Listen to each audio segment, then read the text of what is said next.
Do you have a Bible verse that you hanged upon as your anchor in the season? And reminding me, like, through the different stories in the Old Testament, you know, in the New, the different trials, he has like a track record of keeping his promises.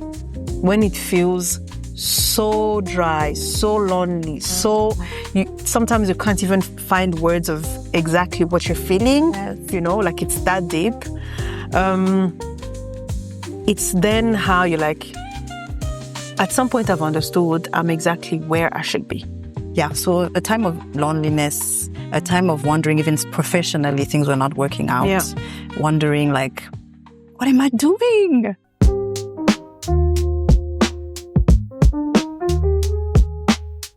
All right. Hi, everyone. Welcome back to a third episode. I can't believe we are already at a third episode after the first one, which was a bit unnerving. And then the second one where we dove into sonship. Yeah. So I'm happy. We're going to discuss about something, but I don't want to introduce it before Arlène says hi. Hi to everyone. I'm glad to be back. We're glad to be back. Yes. For the third episode. Yay! So in case you don't know, we they're shooting this episode at night. So in case you find us a bit sleepy, we hope we're not going to be sleepy. Oh, we're not. Yes, but the topic is very interesting and it's one that we particularly love. So without further ado, we're going to discuss, you have heard it mentioned a few times in this podcast already. I know I said it a lot. It's going to be about the wilderness. Yeah. In Kirundi, it's even deeper. Yeah. So the wilderness is something that we know very well, Arlène and I. And I'm sure every Christian, especially people who follow the Lord, can attest to the fact that they have, you know, gone through seasons of wilderness, of desert. I think I would define it as a season in life where you feel like you're all alone. The level of pain that you feel, or discomfort, if you don't like to use the word pain, or, you know, your life seems to be dry, your life seems to not move forward in the way that you're used to or that you expect to. So it's a very tough season, but it's one that we know teaches a lot, and especially forges you to look more like Christ. We're going to dive into how it looked like in our own, you know, story and the lessons we learned and what the Bible says about it, which is even more important. Yeah. So we're going to, even if it seemed like a very heavy topic, I think it's one that is very rich. Yeah. I don't know what you think about. What does it evoke to you? Not only that, for me, it is rich, but I think it is a formative period in the Christian life, like in terms of, at least in the Bible, all the people who actually went through the wilderness, it was prior to actually God doing something huge in their life, you know.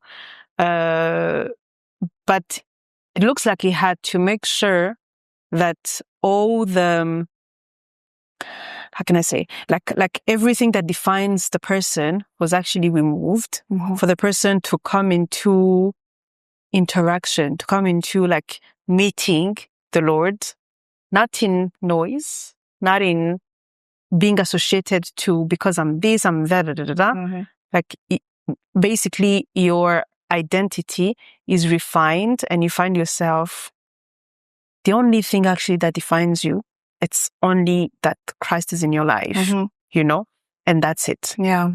And then now you were ready to be used, at least in the Bible. Yeah. So it's an interesting topic to discuss, but then it's definitely not fun at all when it's happening. Exactly. Say the least. When it's happening, it's a period that crashes, that, as I say, removes every foundation that you had or you have. That is not godly. That is not founded by God or on God. And you kind of lose what you thought was your identity in a way. And question the promises of God, because it's like there's the tipping point of blessings, but it feels like you're now at the bottom of the most bottom, whatever space that a human being could actually be in. Sometimes actually, like you feel like it's gone beyond what you're able to bear. You know? That's actually the whole point of the desert, of the wilderness. Is to stretch you to the point where you thought you were, okay, I've mastered this space. You know, it's not comfortable, but I mastered it. I can live here. But then it gets a little bit deeper, or it gets a little bit harder. That there's another demand placed on you to trust the Lord to another degree. Yes. So I don't want us to just, talk about like what is in the Bible, which is very important, and we're going to do it. But I would love for us to talk about our own wilderness seasons. You want to start? Listen, I think I can. I can speak very well about that. So as I mentioned in the first episode, and I think we're going to refer to it, the wilderness, I felt like I entered the wilderness really in 2017. There was a high moment, which I think mirrors, when Jesus went to the wilderness at the beginning of his ministry, because I got baptized in February 2017. And then I shared my testimony in March, like a month later. So it was a very high moment in my journey so far, like getting baptized, after spending some time negotiating with my mom, not negotiating, but like convincing my mom that this is the right thing to do, and her being okay with it finally, and even coming to my baptism. So it was a high moment, and then I felt like I entered the wilderness after sharing my story fully, as I said. So as I described even in the first episode, if you guys want to check it out, those who haven't, I felt like, like opening up the way I did was God ordained, but it cost me a lot. I didn't expect it to cost me that much. And then I started feeling like a lot of things were being tested out of my life. Like relationship dynamics were changing. Even myself, like how I saw myself after revealing that information, my identity, the things that I identify with, being challenged by people who related to me after learning what they learned about my story, which is going to the psychiatric ward for a time, going through a mental health crisis, and then starting to unravel that. So I felt like the wilderness was about that, like how low you've been in the previous season, now that you know God, and then now you are on fire for God, but then life taking you through this season of feeling like I don't know what I'm doing. The high that I was feeling, now that it's being challenged by what I've revealed and who people think I am now, I feel like I'm going through a valley, and I feel very lonely.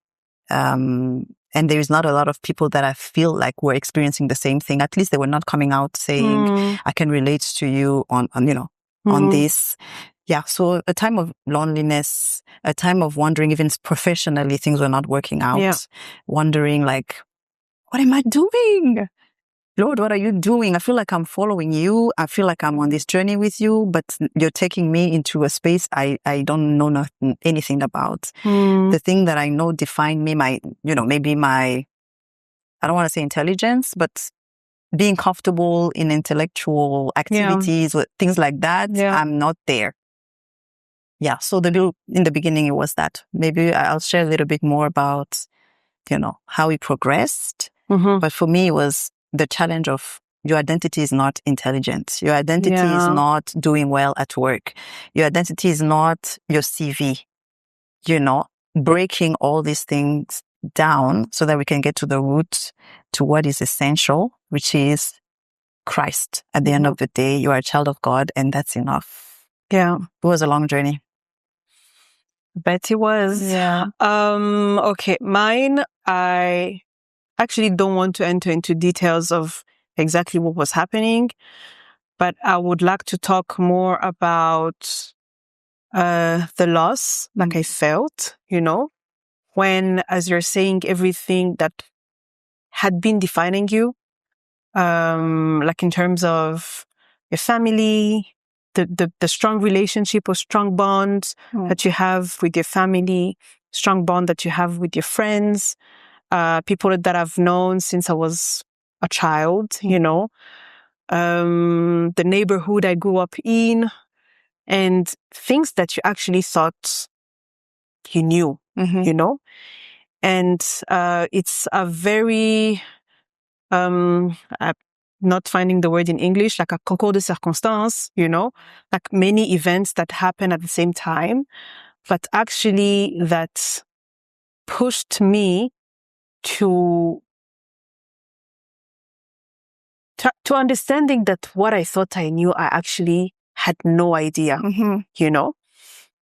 and that resulted in loss of so many relationships that defined me since I was a child, as I was saying.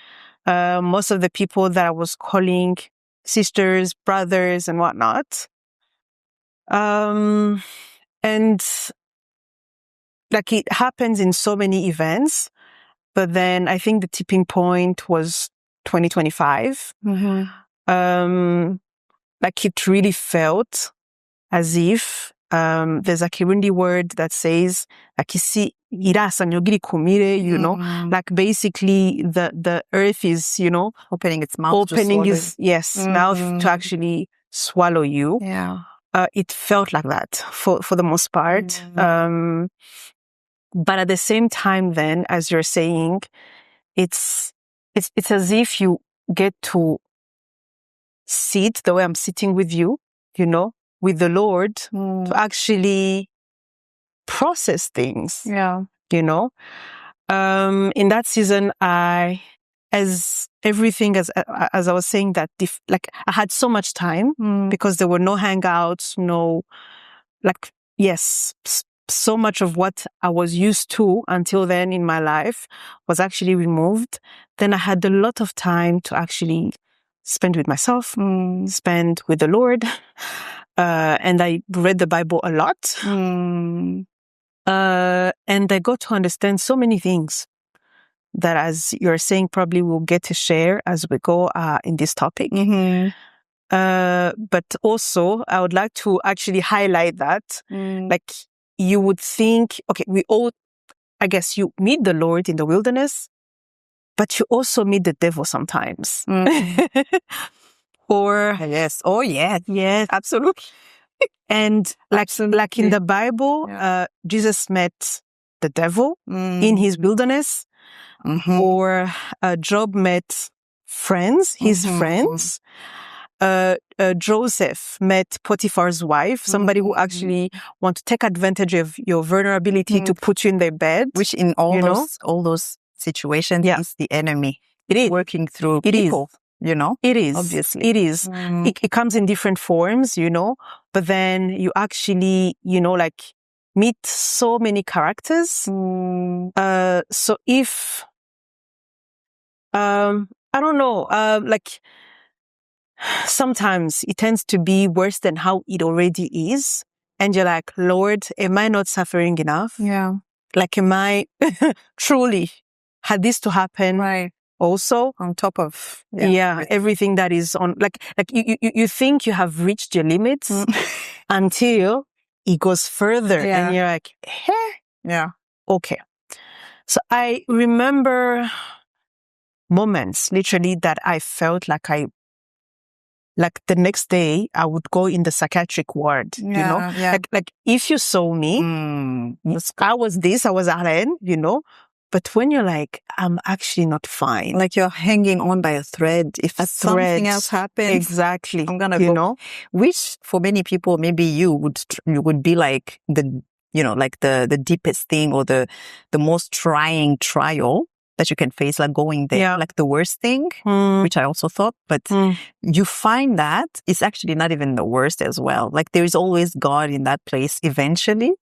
It's not even eventually. He's there with you. He is. So you hit the worst. Yeah. But then you find that God is there. Yeah. Right? Yeah. It teaches you to act like the only reliable person you have in your life. It's Jesus. Yes. So good. Over. Like it's him. Yeah. Full stop. I had also my parents and thanks to them, that also were, I would say, like my safe space. But again, they're also human beings, you know. They have limits. As much as they want to be there for you and all, they have limits. Yeah. But the only person that can actually meet you naked, I would say, it's the Lord. That's so good. You know? And that's the purpose. Yeah. Yeah, that's the purpose, is to get there so that you can see him for who he really is. Yeah. Everything is stripped. Like you can see his power, his strength, and his pure love for you. Yeah. And the fact that he is the bedrock, you know? So, yeah, I think that's, if I may say it in the few words, it's my experience of the wilderness. God, it was tough. Yeah. But also, it was grace that carried me. Like when people tell me, oh, you're actually strong, I'm like, no, the Lord is. I'm not. Like it's literally grace that carried me, you know, through, for me to actually be sane today, you know. But then, as we say, like there's a video I was listening to like a few days ago. The girl was also sharing like how her Gethsemane, that's how she called it, you know, like my Gethsemane. And then she was saying how like you have both feelings of joy, like in terms of not being joyful in the pain, but joy in the closeness that you're experiencing with God. But in the same day, you're like sad and depressed to another extent. Where you're like, Lord, where are you? Like it's a mixture of feelings, you know, from actually being, you know, very thankful, very like I can see why everything that happened, you know, and also at the same time sees hours of, Lord, really had it to go that way? Right. Couldn't it be a bit softer? You know? Why did you have to deal with me the way you did? Yeah. Why does it have to be this painful? Yeah. I don't see anyone else going through what I'm going through, which is not the case, but you don't really see it. Yeah. You just feel so alone in it. And that's a major a component of, you know, how you live the wilderness, is that aloneness, loneliness in it. So maybe if we can, okay, I don't know, when we were, two things that helped me to, I guess, understand more, you know, what I was going through. It was first the Bible verse, like before, as in when Jesus got baptized and he went in the wilderness, the key word, it's the Spirit led him. Oh, yes. You know? Yes. Like basically sometimes the wilderness, it's God's idea. I would say every time. Every single time. You know? Yeah. Okay. I don't know. This is another debate for another day. But as I was thinking about like this topic, I thought of like Samson, for instance. Okay. It was a mixture of both, but I guess it was lack of self-control on his part that led him through. But then the Lord used it, you know? You know what? I think we can like make a distinction between the wilderness and like a trouble that you earn. Maybe. Yeah. I think what qualifies the wilderness is the fact that you didn't do, quote unquote, you're not perfect, but you didn't do anything wrong to deserve it. Yeah.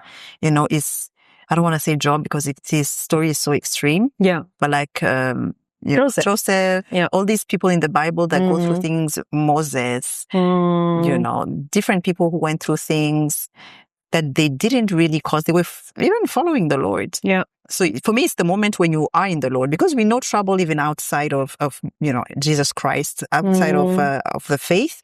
But the wilderness is specifically for people who have just, either just been saved or are saved, and they didn't do anything to deserve necessarily, like, directly this situation. Even though they may react a certain way that worsens things, but they didn't deserve it. Yeah.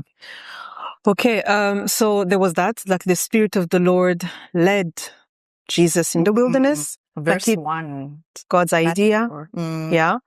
And it's another thing that I think I listen to a lot of podcasts, I read the Bible a lot. I spend so much time with myself, but it feels like it's when I got to actually meet the Lord, So in the moments when I felt like I was hanging on by a thread, as you're saying, like after that, I got to understand the story of gold, how gold, like gold. Okay. I was like, who? Forgeron. Yeah. How do we call that? That is, I don't have it. Never mind. My head. Forgeron, like for them, like it's how they make gold, because it has a lot of what's the word? Impurities, exactly, around it. So le forgeron hold it close to the fire, so that it removes all the impurities. And the guy was asking, like, how do you know it's ready? And the guy answered, when I can see my image in it, When it's like the purest gold is the one that is transparent. Yes. But then exactly, malleable. So the guy actually hold it close to the fire, look at it, and then like, no, it needs to go more, Right. but then the closer it is to the fire, the more the impurities, exactly, malleable or flexible. Yeah. So I felt like the tipping point, the way, like I was saying, when it feels so dry, so lonely, so sometimes you can't even find words of exactly what you're feeling. Yes. Like it's that deep. It's then how you're like, at some point I've understood I'm exactly where I should be. You had that revelation. Yes. I am exactly where I should be. I wouldn't have chosen that for myself at all, but it's what the Lord wants for me. Yeah. And the thing of now wrestling with, you're like, okay, at the end of the day. And another thing is, among many things that I was listening to, there was this sentence that stuck with me that said, when you can't see his hand, you ought to believe in his heart. His character. Yeah. Like basically everything that the Lord does, it's out of love. Even when it feels like it's punishment, or as you're saying, what did I do to deserve, this that is happening to me? And you actually get to understand you didn't do anything. But that's the whole point. Yeah. You're being refined, you're being pruned for a reason, to bear fruit. Yeah. And it's interesting that you go through that season so that you can mature to attain a certain level of understanding and revelation of who he is. Yeah. But it's never just for you. It's for people. Like there's usually like a sort of assignment or calling linked to once you are developed. To the degree, as you were saying, like the metal worker. Yeah. To the degree that he sees that you're ready for the task, then he will release you. Yeah. Right. So so there's that season there's that moment where you are ready, and like circumstances or opportunities will find your way so that you can help people. Yeah.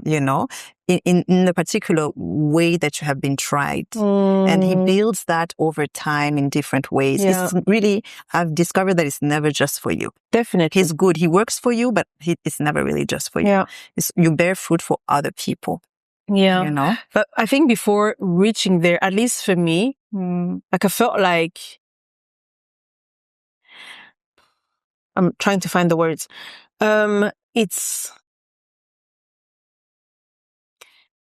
okay, there's this cap, like at the back of your mind when you're like, oh, I am good at this, I am, and somehow you find yourself sort of trying to find answers, basically, of the Lord did this so that I can do, Mm-hmm.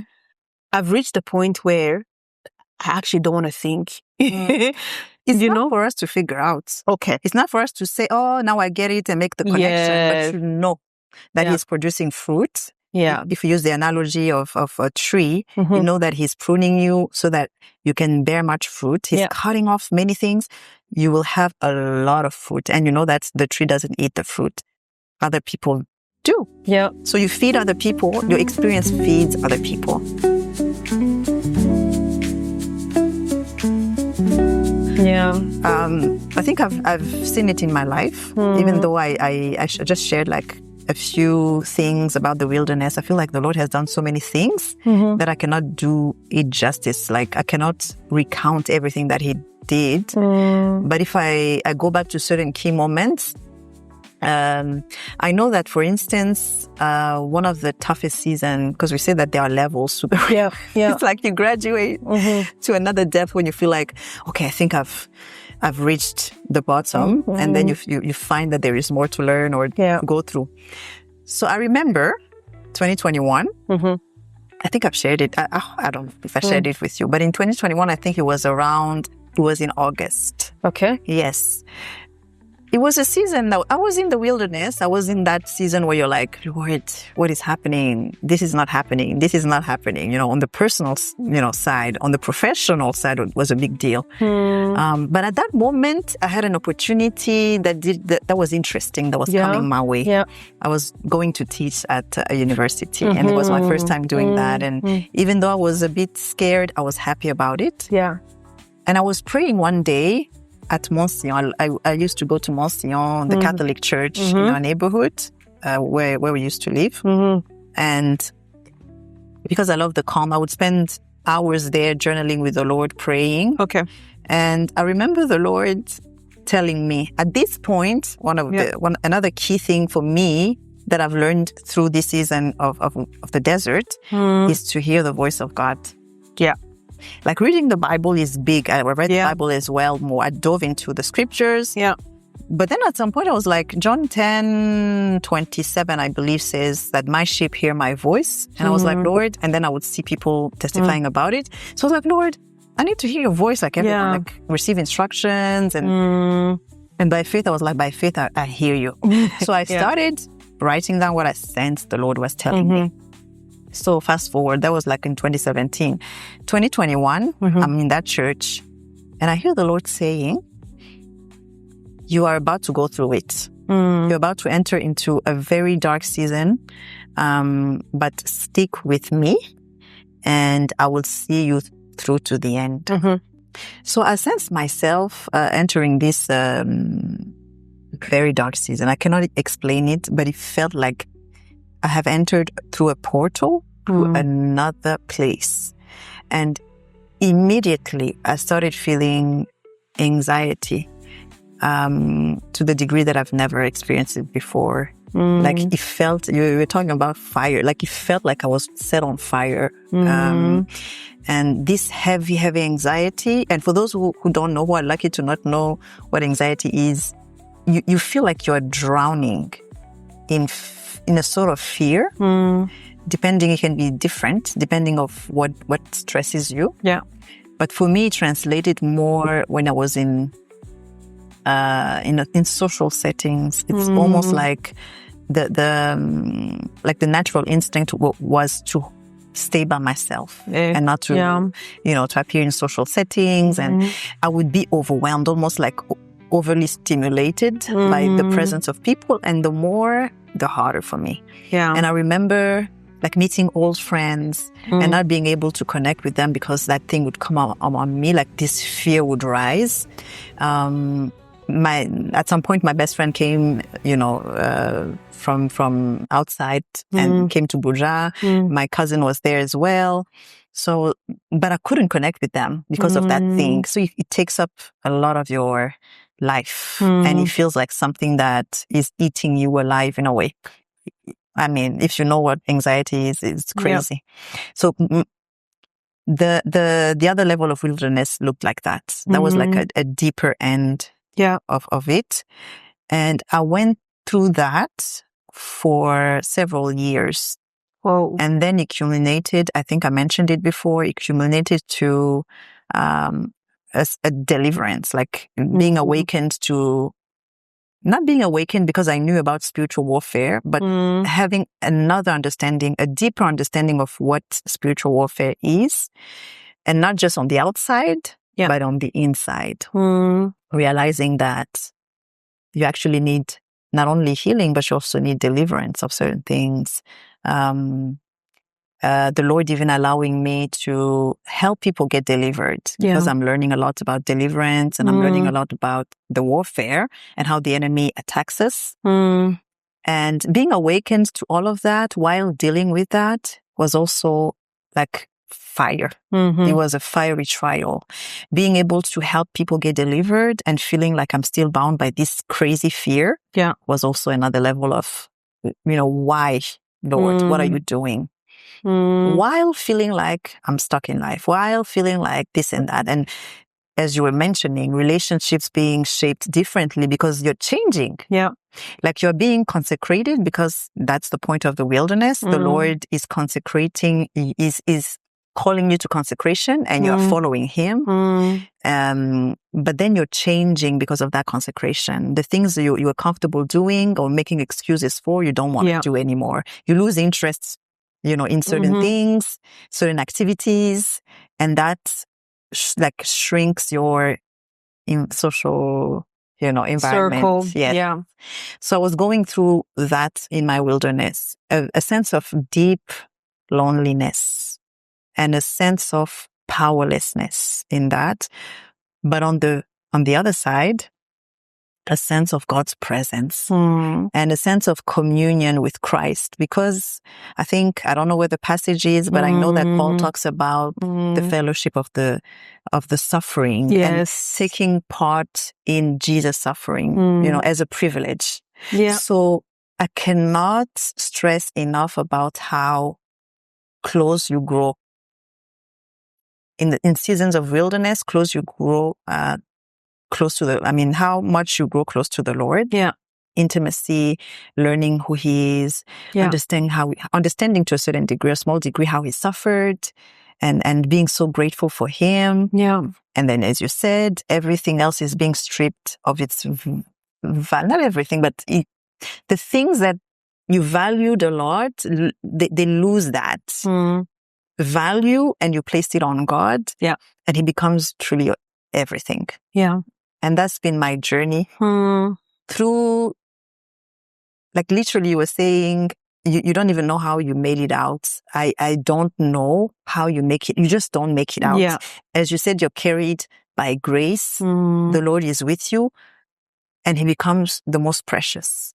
Even though it's still hard, you struggle, you hurt, he becomes your everything because he's in it with you. And you're developing this relationship where he speaks and you hear and you speak and he hears. So it was that for me in the wilderness. Okay. Like I remember, those things that happen and you kind of get angry with God, But then on the other hand, I was like, this is the only place where I can come and actually cry, And it was so heavy to the point that like starting my day, like a normal day, felt like a chore, like, Yeah, I know. And then I remember how can I say? I've learned to spend time with God, not out of, I want to spend time with God, but out of, this is the only place where I can have strength to actually go through my day. Oh, that's good. Yes, I can relate. Because other than that, that's when, as you're saying, the anxiety was at a tipping point. Like if I wasn't able to have enough time before waking up, before going to work, you know. It was a matter of, I don't want to say survival, almost like survival. It was a matter of survival. For me, it was, you know. It was for me too. And not those like, how can I say it? Quick prayers, you know. Like 10 minutes before go, you know. It's wake up at 4, 3, 5, you know, but have time to spend with the Lord. Yeah. And sometimes, to be honest, I wouldn't have words to say, you know, but then I would read the Bible, as I was saying, like, dive into a specific story, you know, or soak my mind and everything in worship. Oh, yeah. Because your thoughts are sometimes screaming so much so that you want, like, I need to turn them off. So my strategy was listening to worship, you know. That's good. Yes. In that season, you have like a specific worship list, you know, like a song list that what would actually be on replay. That's good. Can you share a bit of like, what songs were you listening to during that? Okay. There is one that City Alight. Yes. I will trust my Savior Jesus. I think it's I will trust my Savior Jesus, the title, you know. Is it a hymn? I don't think it is. I think because it's like a choir. Yes. The other one that actually carried me, like literally, it's this random guy. Umutima wanchure merewe. I think it's called Umutima. The title, the song is Umutima. The third one is with Duncan Oyekan. I think is Nigerian. Dunsin Oyekan. Yeah. I'm trying to, I'm playing it in my mind. This is my story. You are, I think it's called, anyways, let me look it up. That's a worship song. I remember that one. I used to spend hours listening to it on repeat. Sometimes kneeling and just listening to it. Sometimes dancing on it, you know, but I loved it. Like it felt as if it was a hymn from heaven, literally, you know. And at some point, like in the song, he says something like, I think this is how it will be in heaven. It's a proper worship song. Wow. I loved it. Yeah. Bible verses. The one that says, I think it's Proverbs 3:5-6. Trust in the Lord with all your heart. Do not lean on your own understanding. In all your ways, acknowledge him and he shall make your path straight. Like that is, I think, 2 Bible verses for me, but that was sort of summing up everything that I was going through, like in terms of trusting the Lord without trying to figure out, you can't begin to comprehend what he's doing. Exactly. Do not lean on your own understanding. I was going through a lot to the point of, like, don't try to make sense, you know, out of what you're going through. Yes, you know, just continue to. Exactly. Focus in all your ways. Acknowledge him in terms of revenge, you know. That's real. Like trying to figure out how can I hurt back, you know, or almost praying for the people who hurt you to also be hurt, you know, and calling that, Lord, I want them to learn the lesson. You know, that's good. Like in all your ways, acknowledge him. Like in terms of sometimes when, like in my morning prayers, I read the story of Job with his friends, with like. I felt like I would chill. That's what I call it. Like if I could have a table where I can have Job, I can have Joseph, I can have Jesus maybe, and myself. And then we go through a podcast of how was it for you? How did you survive? Sometimes for Jesus, I would feel like you are God. So I guess you had the strength. For Job and Joseph, you guys were human beings. Like how did you? Anyways. Jesus was fully human. He was. The things he was going through. You know, my mind was telling me that, you know, Jonah, like in terms of, you know, Jonah with his anger, his rebellion and forgiveness, you know, because it was like the God was confronting him, with that. Mhm. Anyways, he was a lot. Yeah. But I also do not in all your ways acknowledge him. I think that's where I was. And he shall make your path straight. That's part I was like, that's on you, not on me. Let me focus on my this. responsibility is. Yeah. Exactly.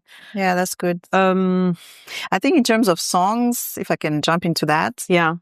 One that sticks with me. And I still love it. Every time I hear it, it's like, gosh, it brings me back to that time. It's one that I used to listen back in 2014 when I was still in the thick of my mental health crisis, if you want to call it that way, spiritual crisis. Alpha and Omega. I even smile when I think like Israel, Houghton and New Breed. My gosh, that song. I used to play it as well, like on repeat. And it used to bring me so much, like when you sense like the presence of God, like that song ushered in the presence of God. So I have an attachment to that. So when I was going through the wilderness, that's also one of because it's a vertical song. There's a difference between songs that speak of the experience of being a Christian, but then that is like singing to God directly. So that one was big. There was also, I think, Oceans by Hillsong in the beginning. I remember listening to that and loving that picture of being called to the waters in the deep. Yeah. In the deep, far from the shores, and you're all alone and it's dangerous. Yeah. So songs like that, but Alpha and Omega for me was big.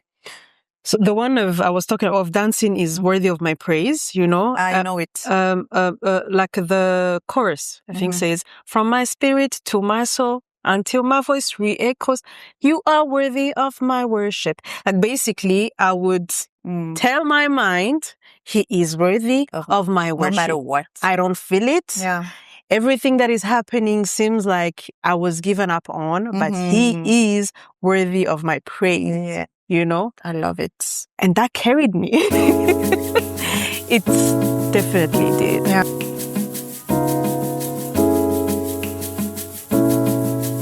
Do you have a Bible verse that you hanged upon as your anchor in the season? Or a few Bible verses, doesn't have to be one necessarily. Like I shared one of my Bible verses. Like I also had a few, but that was one that, a major one that kept, coming back. It's a tough question because I had a few, but when you ask the question, the passage that, came back to me is Isaiah 61. Isaiah 61 is one of my favorite passages in the Bible. Yeah. I remember there was a season, I think it was that time of high anxiety. Yeah. In end of 2021, beginning of 2022. So the year 2022 was bad. And I remember having to memorize scripture. Literally, and I'm like, I don't know how I'm doing this, but I would memorize like chapters at a time of Psalms, of Isaiah is a big one. I love the prophet Isaiah. There is a lot, like a lot of meat in that book. So Isaiah 61 is one that I memorized, and of course Psalm 23. And there were times where I couldn't even get out of bed without like reciting that passage to myself. Almost like, I don't know if I want to face today. I don't know if I have the strength. I can feel relate. like this is too much. Yeah. So I would like recite Isaiah 61 and Psalm 23. So those two stand out among, others. But really the word of God was obviously a light, as the Bible says. It was an anchor. And reminding me, like, through the different stories in the Old Testament, in the New, the different trials, he has like a track record of keeping his promises. And he has a track record of restoration. Restoration was a big thing. I remember reminding myself, he is a God who restores. He is a God who sees you through. Like, it won't always be like this. And he knows what he's doing. He is sovereign. He is good. He's faithful. You can trust him. And scriptures like these Bible verses and stories help me a great deal. Yeah. And life still happens. You still have to go to work. You still have to show up as, I remember I was a cell leader, so I would show up for a cell and so you do things, you even encourage people. I remember, I think, realizing that I can encourage people, and doing that, but also having this deep situation happening, this fire. But having because you trust the Lord and you spend time with the Lord, as you said, in the morning, I was also in that where I cannot do 10 minutes. I need at least an hour, 2, sometimes 3 hours in the presence of God, and He's building capacity, and I need that on a daily basis. And that makes you strong. I mean, He gives you the grace through that to minister to other people, to do different things. He calls you to that you wouldn't be able to do by yourself. So deliverance, partnering with the Spirit of God to deliver people, counseling, encouraging, being real, just sharing your life and opening up so that people can see that that you have something the Lord has something to say about your situation, I don't know about you, but I realized during that season that I felt like I connected, or the Lord wanted to, but I connected only with people who were suffering, who were going through it. And I remember being like, Lord, I used to have friends that, we would have fun just for the sake of being together. But I felt like I've entered into a season where I connect with people who are going through it. And sometimes the relationship ends when they are doing better. Sometimes it continues, but you're connecting with people who are... I think I can definitely see what you're talking about. There are a few friendships, I would say, that as much as so many of my friendships were dying, there are others actually that were birthed in the same time, right? And it is with people, as you're saying, who somehow know what suffering is. And for me, I think what mattered? It was more like somebody who just want to be with you in the moment, not ask questions, not, wanting to know, to give you lots of advice about things you do. Just know that I'm here, know that I'm praying for you. And so I had a few hangouts with people like that. And even the friendships that I actually kept were people who were saying, we don't even want to know, the surroundings of whatever, but you just want to pray with you. Like there's one of my friends, we got tighter in that season. She would send me audios of her praying for me. Oh, I love that. Not asking me questions like a lot of people were, praying for me. There's another one who, because I sort of got retiré, I withdrew, from social settings and all of that. And one of my friends, I remember her, because I wouldn't answer calls, I wouldn't, she I don't know, tried to text, call, I wouldn't answer. And one day she showed up at my house, exactly, with a brochette. Oh my gosh, you can't resist a brochette. You cannot resist a brochette. But I think for me, it was the heart behind. She was like, that's funny too. Exactly. She was like, I don't care. I don't want to ask you anything. I just want to know if you're fine. Yeah, see that you're okay. Exactly. Yeah. She's also one of the people that I'm actually close with now, So it showed you who your true friends were then. Would you say it's the case, or? I would say it removed everything that I thought on friendship and taught me probably it was like that all that time. Yeah. It was just, I was ignorant, but it taught me true deep friendships centered on God and with the purpose of actually iron sharpening each other. You know, with no gossip. I loved a lot of things during this. Yes, with no gossip, with no, because friendships are built and grow in different forms. But I think in that season, again, it was more everything I knew or I had as my identity. When it got removed, I was like, I'm actually okay with that. Yes. You know, it's different, definitely, but it's okay. It's okay. Like it taught me, again, the only reliable person that you have in life, it's Jesus. Absolutely. Everything else can change in a minute. Everything else is a bonus. Yeah. And you learn to be grateful for it, but you hold it loosely. Because at the end of the day, you don't own it. It's almost like you don't own it, anything. Yeah. And that's the perspective I also have when it comes to friendship. Or relationship, because they shift. They're not God. It's like, I'm grateful for this moment that we have together. But should it end, you know, I bless you. You know, whether it ends well or not, I hope I pray. I do pray and wish for the best.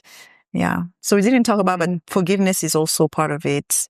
And understanding that we are humans, you know, who fall short, I fall short, they fall short, and sticking to only God, to whom we are like mirrored and who we get to transform into.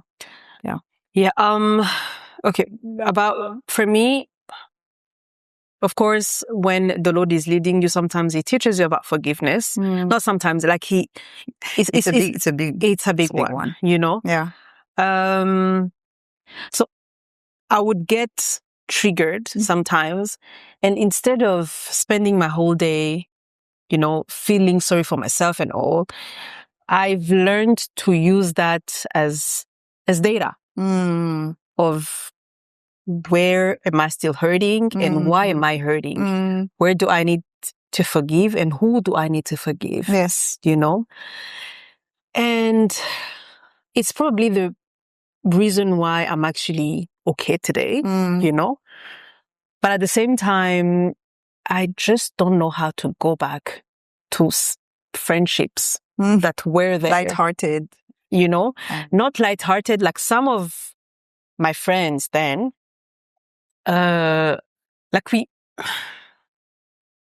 it's like we're connecting, but I'm like, I just don't know how to.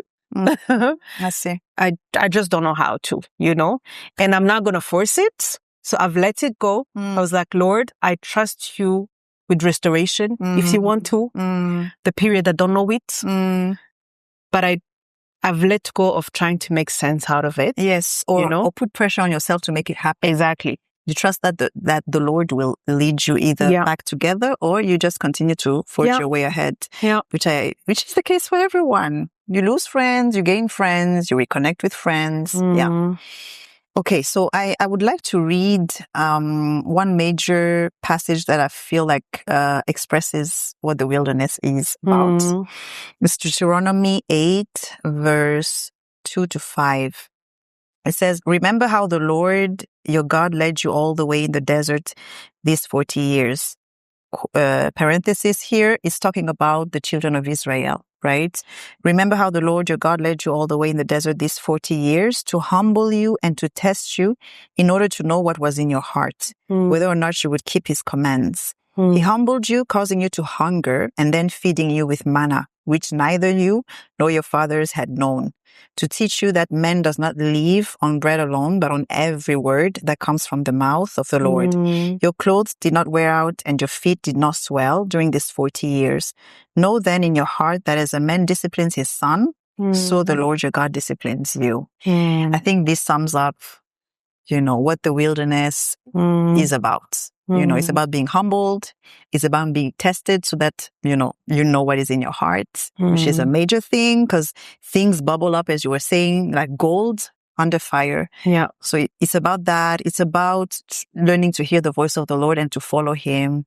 It's about knowing that he's the one who sustains you and provides. Like they were eating manna, they didn't know what it was. They were not cultivating. They were not, working. They were just being fed and told to leave and go. Yes. I think there is so many things that we can touch on when it comes to the wilderness. And maybe we can even think of doing like a second episode if necessary, because I feel like we didn't touch on everything. Yeah. And there are other passages that we can mention, but today we're going to leave it at that. I don't know if you want to add something, in the end. I would like to say that it comes, as I say, in different forms and shapes. But I think the feelings are the same most of the time. Like loneliness, shame, feeling like everything is crumbling around you. But then the Lord is actually present, Very much. One of the Bible verses, again, that's made so much sense is the one that says that the Lord is close to the brokenhearted and he binds up those who are crushed. He binds up their wounds. That's the there is healing. There is healing, which is a big thing we didn't mention, but this is also about healing. There is healing. And the thing is, sometimes you feel like, I know theoretically, as if, there is, but I don't feel like there's healing, but I don't feel like I'm being healed.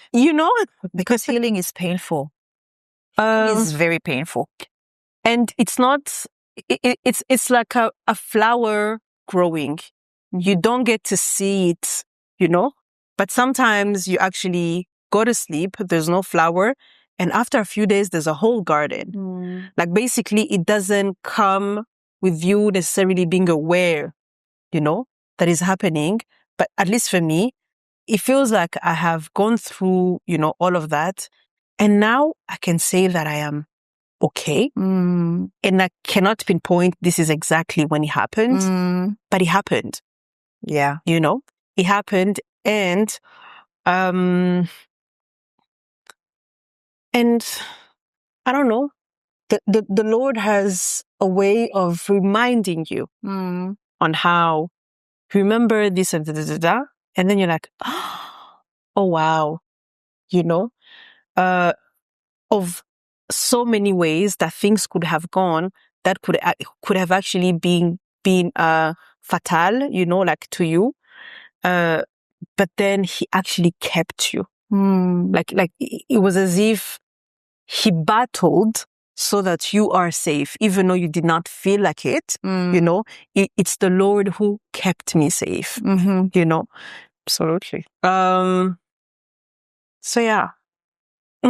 I'm telling you, there is a lot to say. There's a lot about the wilderness. We've only scratched the surface. But I hope you feel encouraged. I don't know if anyone is going through a season like that. You have trusted the Lord. You have done what you know how to do, and it's not paying off the way you think. I think let this be an encouragement that you're not by yourself. Yeah. That this is the way of every follower of Christ. You get tested, you get refined and pruned, but it's going to pay off. This is for your good and for the good of many people. So yeah, I guess we're going to close this episode, but I really think this topic obviously is going to come back in different forms, whether it's in the next episode or in other episodes mentioned here and there. I know that we will find different gems to share about this. So yeah, we're done. Goodbye. Bye. Take care.